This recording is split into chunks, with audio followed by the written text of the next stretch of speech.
Hello friends, स्वागत है आपका अपने यूट्यूब चैनल उपनल संविदा एम्प्लॉयज़ ब्लॉग में। आप हमारे चैनल में नए हैं तो चैनल को सब्सक्राइब कर लीजिए।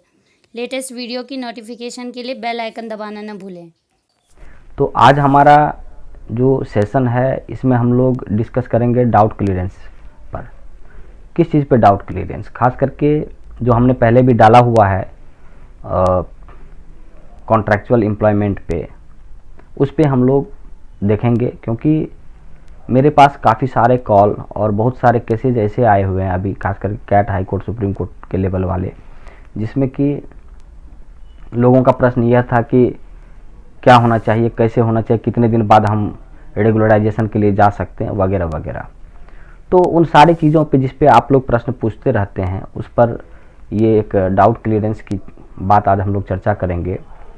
तो जैसा कि हमने पहले भी डिस्कस किया हुआ है कि कॉन्ट्रैक्चुअल एम्प्लॉयमेंट यानी कि टेम्पोररी एम्प्लॉयमेंट, किसी भी पोस्ट पर किसी व्यक्ति की नियुक्ति यदि कोई गवर्नमेंट द्वारा इस तरीके से किया जाता है, सरकारी पद है लेकिन उस पर कॉन्ट्रैक्चुअल एम्प्लॉयमेंट हुआ है सरकार के द्वारा, कॉन्ट्रैक्चुअल, चाहे स्टेट गवर्नमेंट हो, सेंट्रल गवर्नमेंट हो, कॉन्ट्रैक्ट बेसिस पे हुआ है, टेम्पोररी बेसिस पे हुआ है, एडहॉक बेसिस पे हुआ है, डेली वेजेस पे हुआ है, तो क्या वह हमेशा उसी तरीके से काम करता रहेगा, कॉन्ट्रैक्ट बेसिस पे काम करता रहेगा, और वह अधिकारियों की दया पर निर्भर करेगा कि जब मन तब उसको निकाल दिया जा सकता है, या वो कोर्ट जा सकता है, अपने राइट के लिए क्लेम कर सकता है कि मुझे परमानेंट कर दिया जाए। यदि वह कर सकता है तो कितना समय बाद कर सकता है, क्या उसके लिए लिमिटेशन होना चाहिए, कितना समय मिलना चाहिए, इसी पहलुओं पे आज हम लोग डिस्कस करेंगे।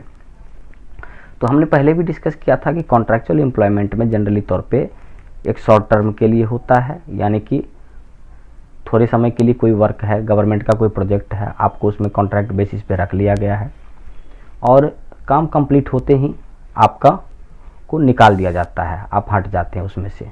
तो कुछ समय के लिए कॉन्ट्रैक्ट होता है। एक होता है लॉन्ग टर्म के लिए, जिसमें कि रिन्यू होते रहता है समय समय पर और आप कॉन्ट्रैक्ट बेसिस पे काम करते रह जाते हैं। डिस्क्रिमिनेशन कहाँ होता है? डिस्क्रिमिनेशन वहाँ होता है यदि कोई पोस्ट है जो परमानेंट इन नेचर है, यानी कि उस वो वर्क जो है, वो काम जो है, जिस काम पोस्ट पे आप काम कर रहे हैं, वो पोस्ट जो है वो परमानेंट है। वो पोस्ट चाहे रेगुलर एम्प्लॉयमेंट के द्वारा नियुक्ति उस पर होती रहती है या कुछ लोग काम कर रहे हैं, होता है डिस्क्रिमिनेशन हो रहा है कि आप कॉन्ट्रैक्ट बेसिस पे काम कर रहे हैं और कोई परमानेंट बेसिस पे काम कर रहे हैं, काम कर रहा है। आपको बेनिफिट नहीं दिया जा रहा है, लेकिन दूसरा जो है उसको बेनिफिट हर तरीके का दिया जा रहा है। आप कम सैलरी में काम कर रहे हैं, दूसरा ज़्यादा सैलरी पे काम कर रहा है ना। तो वर्क इक्वल है और पे अलग अलग है, सुविधाएं अलग अलग है। तो यहाँ पे आप चाहते हैं, और एक खतरे की तलवार भी लटकती रहती है कि कब आपको टर्मिनेट किया जा सकता है। तो इसी चीज़ को ध्यान में रखते हुए खास करके 2006 में उमा देवी का मशहूर जजमेंट आया सुप्रीम कोर्ट का, state of Karnataka versus Uma Devi and others. उस जजमेंट में सुप्रीम कोर्ट ने एक डायरेक्शन दिया, गवर्नमेंट को एक डायरेक्शन दिया लोगों के लिए, जिसमें कि ये कहा गया कि किस समय में आप कोर्ट जा सकते हैं, क्या एक टेंडेंसी होना चाहिए, क्या एक क्राइटेरिया होना चाहिए, फुलफिल होना चाहिए, जिसके बेसिस पे कि टेम्पोररी या कि कॉन्ट्रैक्चुअल बेसिस पे एम्प्लॉयमेंट हो, और किस समय के बाद, कितने समय के बाद कोई व्यक्ति परमानेंट करने के लिए, होने के लिए या रेगुलराइजेशन के लिए कोर्ट जा सकता है। तो खास करके तीन चीज़ों पर उस पर चर्चा हुई, regular, irregular and illegal. Regular, irregular, illegal ये हुआ कि जैसे कि मान लेते हैं कोई व्यक्ति किसी पोस्ट पे कॉन्ट्रैक्चुअल बेसिस पे रखा गया, बैकडोर से रखा गया, क्वालिफिकेशन नहीं है तो भी उस पोस्ट पे उसको रख दिया गया। तो इस तरह की एंट्री जो होती है वो क्या होती है? इलीगल एंट्री कहलाती है। वो परमानेंट के लिए, उसके लिए जाना थोड़ा सा मुश्किल है।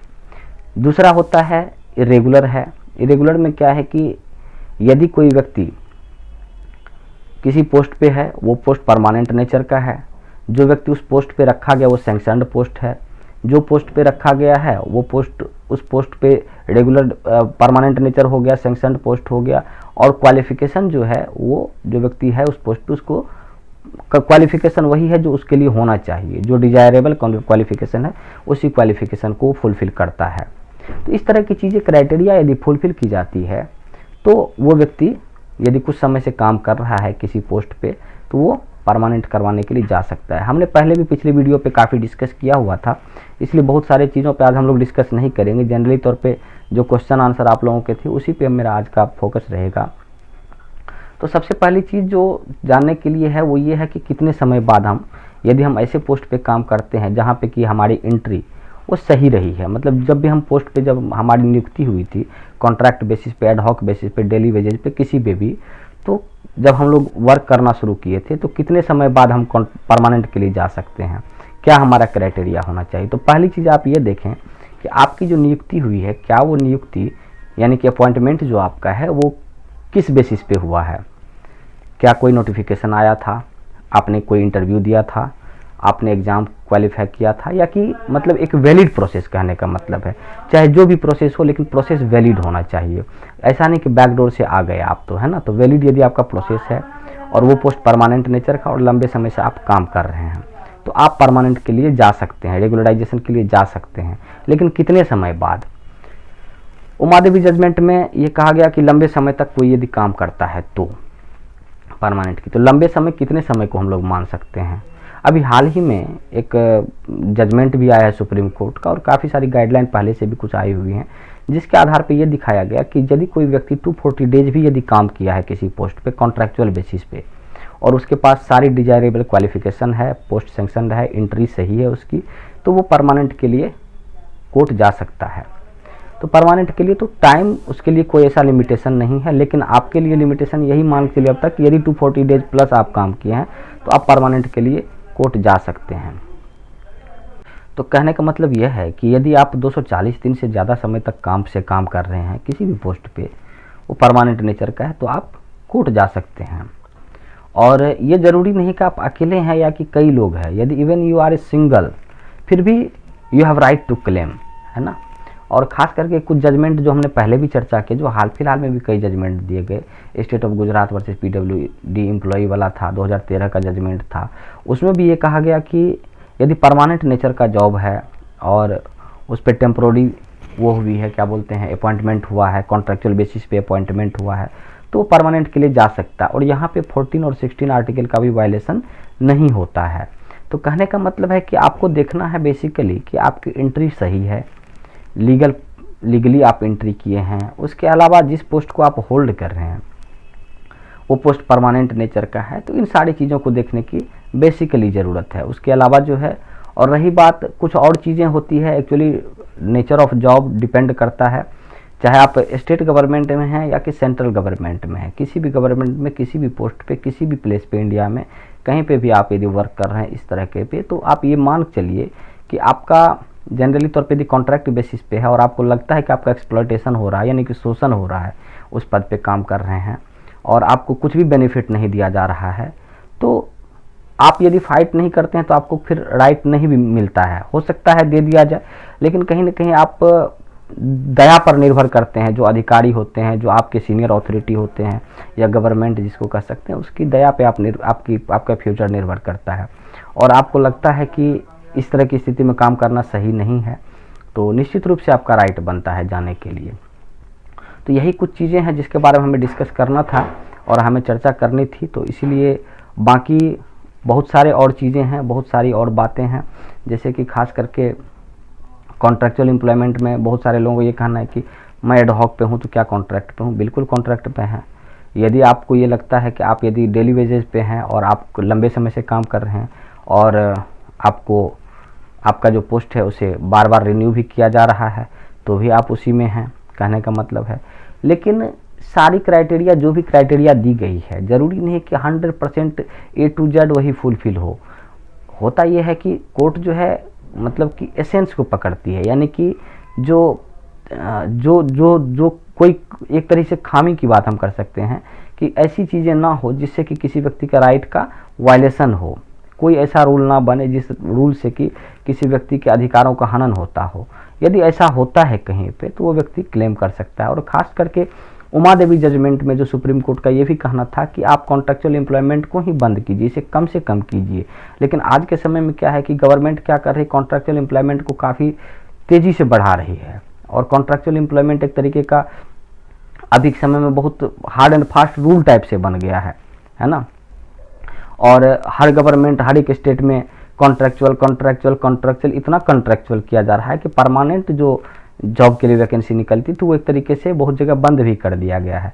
तो ऐसे में भी यदि आप किसी को लगता है कि इस तरह से नहीं होना चाहिए तो वो कोर्ट जा सकता है निश्चित रूप से। और जजमेंट को सही तरीके से देखने की ज़रूरत होती है। कई बार ये होता है कि लोग जजमेंट को मिस इंटरप्रेट कर लेते हैं, किसी जजमेंट में कुछ दिया। कई बार सुप्रीम कोर्ट भी इस तरह के जजमेंट में मान लेते हैं कि कोई क्लेम आपको करना है और आपने सही तरीके से बात को नहीं रखा या सही तरीके से जजमेंट को आपने उसके एसेंस को नहीं पकड़ा और सही तरीके से प्रेजेंट वहाँ नहीं किया, तो डिसीजन आपके अगेंस्ट जा सकता है। कहने का मतलब ये है। तो आप ये मान के चलें कि कई बार ये होता है कि जैसे कि मान के चलिए कि आप किसी ऐसे पोस्ट पे हैं जो परमानेंट नेचर का है और आप रेगुलर एम्प्लॉयमेंट के तहत वहाँ पे गए हैं, रेगुलर आप एम्प्लॉयमेंट आपका रेगुलर हुआ है, सब कुछ हुआ, लेकिन किसी वजह से आपको टर्मिनेट कर दिया जाता है उस पोस्ट से और किसी भी वजह से। तो वहाँ ये देखने की है कि आपकी एंट्री तो सही थी, पोस्ट जो था वो सैंक्शन था, लंबे समय तक आपने काम किया, वहाँ पे कोई ऐसी वजह नहीं हो सकती जो वजह की आपके लाइफ और लिबर्टी से बढ़ के हो, आपके परिवार की जिम्मेदारी और आपकी जो रिस्पॉन्सिबिलिटी उससे बढ़ के हो। तो इन चीज़ों को ध्यान में रखने की ज़रूरत होती है खास करके। तो इसी को नज़र में रखते हुए आप लोगों से बस मेरा यही कुछ कहना था। बाकी कुछ और भी प्रश्न आप लोगों के दिमाग में आता हो, खासकर उमादेवी जजमेंट से, कॉन्ट्रैक्चुअल एम्प्लॉयमेंट से या कि इस तरह के एडहॉक वर्किंग से, तो निश्चित रूप से। और हाँ, एक चीज़ लास्ट में मैं और कहना चाहूँगा जो मेरे ध्यान में अभी आया, वो ये कि चाहे एडहॉक एम्प्लॉय जैसे कि बात करते हैं कि कोई एडहॉक वर्कर है जो कि एडहॉक पे काम बेसिस पे काम कर रहा है, तो या कि टेम्प्रोरी किसी भी डिपार्टमेंट में काम कर रहा है, तो जॉब छूटने के बाद, टर्मिनेशन के बाद जाना सही रहेगा कि टर्मिनेशन से पहले जाना सही रहेगा। तो यहाँ पे ये ध्यान रखने की ज़रूरत है कि यदि टर्मिनेशन नहीं हुआ है तब आप जाते हैं तो ये बेटर रहेगा, लेकिन यदि टर्मिनेशन के बाद जाते हैं तो उसका मतलब ये नहीं कि आपका राइट ख़त्म हो गया है। टर्मिनेशन हो गया है, भले 1 साल हुआ, 2 साल हुआ हो, उससे कोई मतलब नहीं, लेकिन टर्मिनेशन यदि आपका हो गया है फिर भी आप जा सकते हैं। ऐसा कोई नहीं कि आप नहीं जा सकते हैं, फिर भी आप जा सकते हैं। लेकिन आपको यदि लगता है कि आप सारे क्राइटेरिया फुलफिल कर रहे हैं, आपके साथ इनजस्टिस हुआ है, इलीगल हुआ है और वायलेशन हुआ है आपके फंडामेंटल राइट का, तो निश्चित रूप से आप कोर्ट जा सकते हैं और आपको जाना चाहिए। तो कुल मिला के यही है। और आज के टॉपिक का डिस्कशन का पॉइंट हमारा खास करके कॉन्ट्रैक्चुअल एम्प्लॉयमेंट पे